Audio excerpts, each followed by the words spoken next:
Des tentes à perte de vue. C'est dans cet immense camp de réfugiés que nous rencontrons Dima et sa tante Waïda. Pour leur sécurité, leurs prénoms ont été modifiés et nous ne montrerons pas leur visage. Les deux femmes n'oublieront jamais ce 3 août dernier.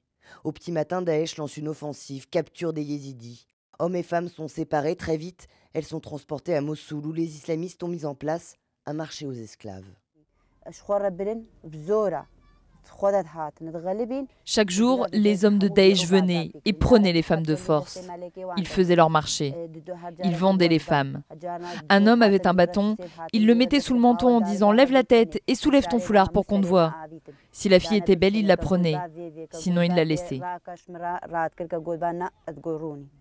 À 35 ans et déjà mariée, Waïda intéresse moins les djihadistes. Malgré tout, elle est emmenée dans une maison. Pour ne pas être agressée, elle trouve une solution.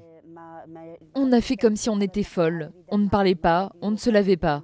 Et à chaque fois que les hommes de Daesh entraient dans notre pièce, ils disaient « Pourquoi vous ne parlez pas? Pourquoi vous ne prenez pas de douche? C'est quoi cette mauvaise odeur ?»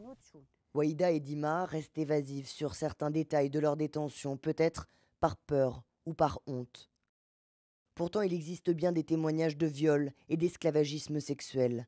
Ça a été le cas pour Radia. Elle a été convertie et mariée de force. À bout, elle a tenté de mettre fin à ses jours.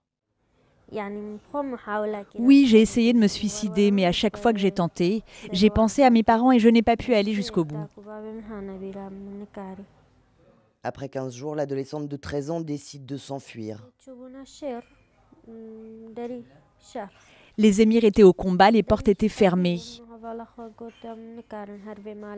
Avec mon ami, nous nous sommes dit on ne peut pas rester ici plus longtemps. Nous avons cassé le verrou de la porte et nous sommes partis.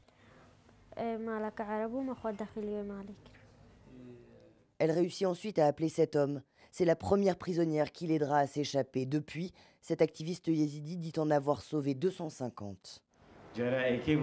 C'était laquelle qui était malade quand vous êtes arrivé le premier soir?